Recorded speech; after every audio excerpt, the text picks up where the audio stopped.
आमच्या डोळ्यासमोर संजय मंडलिक हेच उमेदवार हसन मुश्रीफ। तिन्ही पक्ष मिळून उमेदवाराबाबत जो निर्णय घेतील त्याच्या मागे ठामपणे उभं राहणार। समरजित सिंह घाटगे यांच्या संभाव्य उमेदवारीवर हसन मुश्रीफ यांचे सूचक विधान। दिलेल्या उमेदवाराला निवडून आणण्यासाठी हाडाची काढं रक्ताचं पाणी करेन। कोण उमेदवार दिला जाणार याबाबत मला माहिती नाही, मात्र जो उमेदवार देतील त्याचा मला प्रचार आणि नेतृत्व करावं लागेल। दुसरं काही करण्याचा आमचा स्वभाव नाही। आज जर आमच्या डोळ्यासमोर संजय मंडलिक हेच उमेदवार आहेत। सतेज पाटील यांना इतका बालिशपणा कुठून आला हे समजत नाही।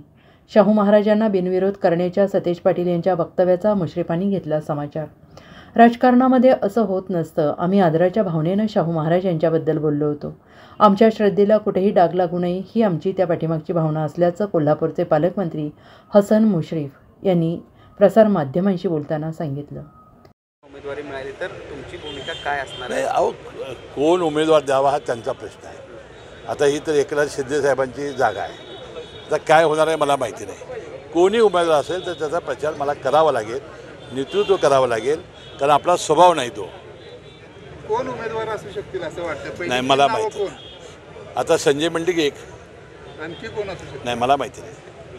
आज तर आमच्या डोळ्यासमोर तेच आहेत, कारण ते खासदार आहेत आणि एकनाथ शिंदेचे ते आज उमेदवार आहेत आणि त्यांना जर काय बदलायचं असेल किंवा काय असेल ती वरती चर्चा करतील।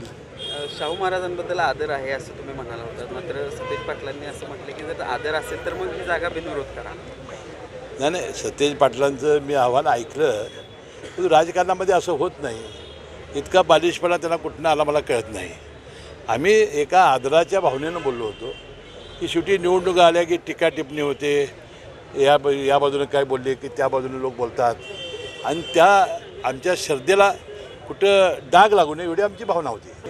हे बघा, ते देशाचे पंतप्रधान आहेत, त्यांनी जी विकास कामं ज्या व्यक्तिगत योजना सामान्य माणसासाठी राबवल्या त्याची जी जाहिरात करतायत आणि त्यामध्ये 10 वर्षामध्ये देशाला स्वातंत्र्य मिळाल्यानंतर जो प्रचंड विकास झाला आणि प्रचंड गोरगरिबांची कामं झाली ती करण्याचा त्यांचा प्रयत्न आहे। त्यामुळं केंद्र शासनाच्या निधीतून केला काय आणि कशातून झाला काय हा सरकारचा कार्यक्रम आहे आणि सरकारी कार्यक्रम ते राबवत आहेत। महायुतीकडून समरजित घाटगेंना उमेदवार देण्यासंदर्भात हालचाली सुरू असल्याचं समजते, काय नक्की या सगळ्या बातम्यांमध्ये? नाही, मला त्याची काही माहिती नाही। काल आमचे नेते अजितदादा पवार काल मुख्यमंत्री आमच्याबरोबर होते। मुख्यमंत्री म्हणाले 4 वाजता मी जाणार आहे, दिल्लीत आमची बैठक आहे, त्यांची बैठक झाली असेल, अजून मला काही तपशील समजला नाही। परंतु तिन्ही पक्ष बसून जो निर्णय घेतील, जो उमेदवार देतील त्याच्या मागे ठामपणानं उभा राहणं आणि हाडाची काढं रक्ताचं पाणी करणं हे माझं काम आहे, ते मी करेन पालकमध्ये। कागलमध्ये bureau report SBN Marathi, Kolhapur.